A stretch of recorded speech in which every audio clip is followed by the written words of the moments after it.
When I moved into my new apartment, I was optimistic. The place wasn't much, but it was all I could afford on my entry-level salary. My landlord, Mr. Halverson, seemed nice enough. At first. But within weeks, it became clear I was in for a nightmare. He'd barge in without notice, sometimes using the excuse of routine checks, sometimes for no reason at all. He ignored all my complaints about the leaking faucet, the broken heater, and the mold in the bathroom. When I pushed him to fix things, he started making veiled threats about raising my rent or finding someone who appreciates the place. I was barely scraping by. Finding a new apartment on short notice was impossible. I started documenting everything. Dates, times, what was said. I even set up a cheap security camera in the kitchen, pointing at the front door just in case. I tried to keep my head down, pay rent on time, and not make waves.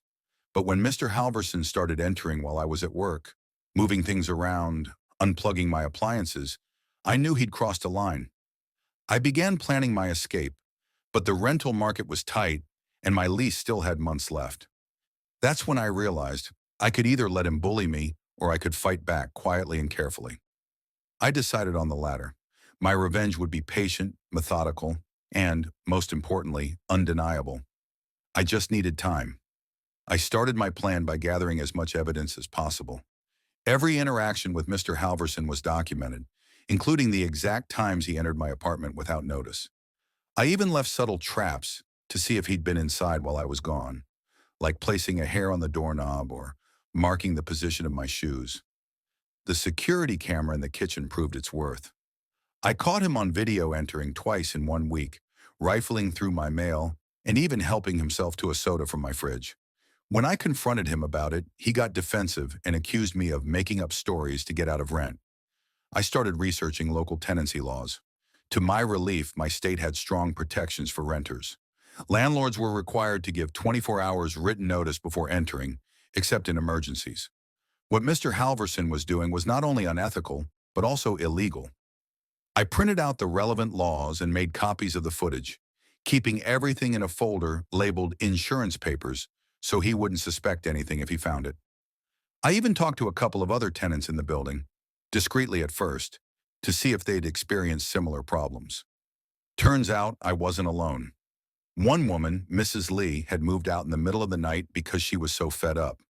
Another neighbor, Jamal, told me he once came home to find Mr. Halverson napping on his couch. With my evidence piling up, I knew it was time to take the next step. But first, I needed to make sure I could get out cleanly and hurt him where it would matter most. Knowing I wasn't alone made a huge difference. I discreetly reached out to my neighbors, inviting them over under the pretense of a small tenant meet and greet. Over pizza and soda, I brought up the landlord's behavior and shared what I'd experienced, without revealing my full plan just yet. To my surprise, almost everyone had a story. Lost packages, unauthorized entries, refused repairs. Some tenants were afraid to speak up, worried about retaliation. But a few, like Jamal and a young couple down the hall, were ready to take action. Together, we compared notes. The pattern was clear. Halverson routinely ignored tenant rights, entered apartments without permission, and tried to intimidate anyone who pushed back. Jamal revealed he'd even tried to report Halverson once, but was brushed off by the local housing authority due to lack of evidence. That's when I realized our strength lay in numbers. If it was just me complaining, Halverson could brush it off. But if several tenants banded together, the authorities would have to listen. I proposed we gather all our evidence, photos, messages, video clips, and present it as a united front. The group agreed. We decided to spend the next few weeks documenting everything, sharing updates via a private chat group. The couple started recording all their conversations with Halverson. Mrs. Lee, who had already moved out, agreed to write a detailed statement about her experience. Now, with allies and solid evidence, I was ready to set the real plan into motion, a plan that would expose Halverson's abuses and leave him with nowhere to hide. With our little tenant alliance in full swing, I took the next step. We reported every single violation to the local housing authority, each one separately on different days from different tenants.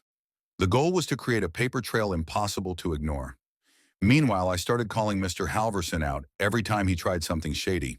If he threatened to raise my rent, I'd reply calmly with a reference to the state's rent control laws. If he refused repairs, I'd follow up in writing and copy the tenant group. Halverson started to realize something was up. He became more erratic, calling at strange hours, sending vague threats via text, and even knocking on my door late at night. I made sure never to answer alone, always inviting a neighbor over if he stopped by. The tenant group's documentation grew. Jamal caught him entering his apartment without notice, again, and the couple recorded Halverson making an illegal threat to evict them for complaining too much. Mrs. Lee's statement was heartbreaking and infuriating, a clear pattern of harassment and intimidation. Finally, after weeks of coordinated reporting, the local housing authority scheduled an inspection. We all made sure to be present, each with our folders of evidence and stories ready to tell. Halverson tried to charm the inspector, but it was too late. We'd laid the trap and he'd walked right in. The day of the inspection felt like a showdown. The inspector arrived in the early afternoon, clipboard in hand, looking tired but determined. Halverson was already in the lobby, putting on his best concerned landlord face and offering coffee to anyone who walked by.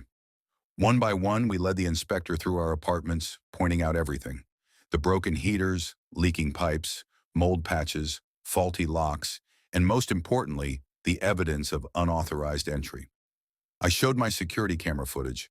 Jamal showed his texts and recordings. The couple produced their stack of written complaints and the audio of Halverson's threats. The inspector asked careful questions and took photos. When Mrs. Lee arrived, she insisted on coming back for this. She broke down crying as she described what she'd endured.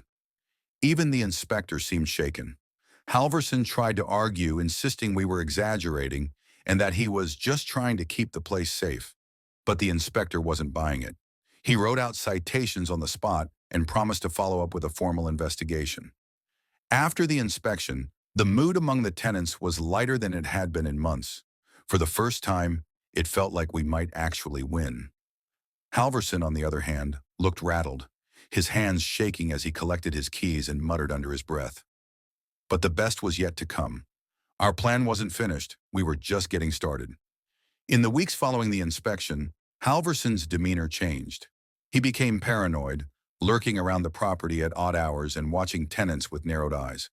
But we didn't let up. Jamal contacted a local tenants' rights organization, which agreed to advise us on our next moves. With their help, we filed a formal group complaint, not just about repairs and illegal entry, but about harassment and unsafe living conditions. Meanwhile, I started researching Halverson's other properties. Turns out he owned 3 more buildings in the city. With a bit of creative searching and a few conversations at nearby coffee shops, I found tenants from those places too. Their stories matched ours. Threats, neglected repairs, illegal entries, bullying. We invited them to our tenant chat group, sharing information and support. By the end of the month, we had nearly a dozen people from 4 different buildings, all with similar complaints and a growing pile of evidence. With the tenants' rights group behind us, we organized a press release. Local journalists picked up the story, eager for a scandal involving a slumlord. Within days, reporters were calling Halverson for comment. He responded exactly as expected: denial, bluster, and threats of lawsuits. But the pressure was mounting, and this time he couldn't make us back down. As the news spread, city officials got involved. The housing authority increased its scrutiny, scheduling more surprise inspections at all of Halverson's buildings. Inspectors found numerous code violations, some so severe that immediate repairs were ordered. Halverson's phone started ringing off the hook. Angry tenants from other buildings demanded repairs and threatened to withhold rent. A few even talked about organizing a rent strike. At our building, the mood was almost festive. We held weekly tenant meetings in the courtyard where people shared updates and cheered each new citation issued to Halverson. Jamal brought donuts. The couple down the hall made coffee. For the first time, we felt like a real community, united by more than just our shared frustrations. Meanwhile, Halverson's attempts to retaliate only made things worse for him. When he tried to evict one of the newer tenants for causing trouble, the story made the local news, painting him as a heartless landlord preying on vulnerable renters. Pressure was mounting from every direction: tenants, authorities, the press. But I still wasn't satisfied. I wanted Halverson to feel the consequences of his actions in the one place that would truly hurt: his wallet. With mounting legal troubles and repair orders piling up, Halverson started to crack. The fines from the housing authority were hefty and recurring.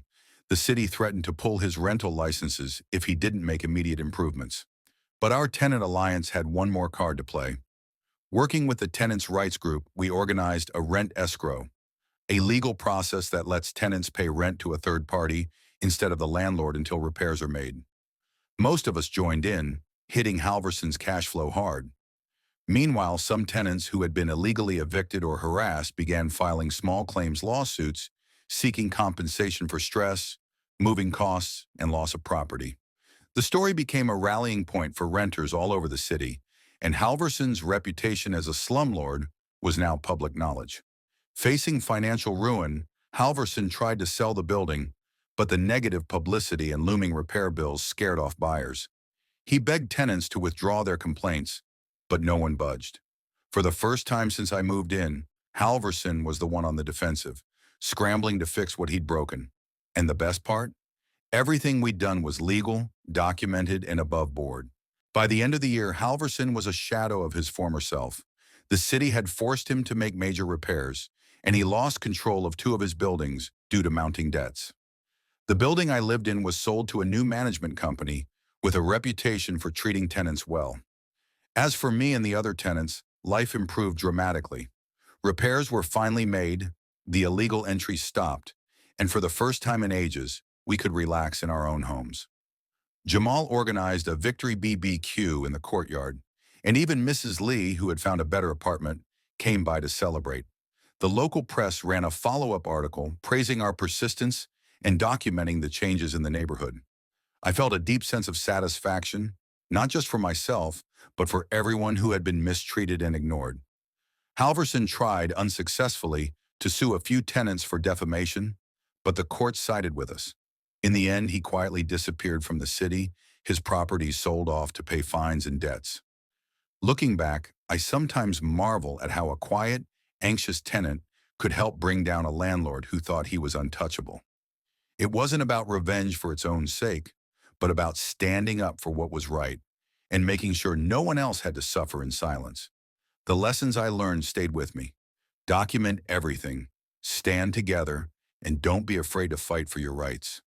Our building became closer than ever, and we set up a permanent tenants committee to make sure our voices were always heard. Every so often, a new resident will ask about the security camera in my kitchen or the insurance papers folder in my drawer. I smile and tell them it's just a reminder. Sometimes the quiet ones fight back the hardest. And that's the story of how the worst landlord I ever had learned that even the most patient tenant can have the sharpest bite, and how justice sometimes really does come home.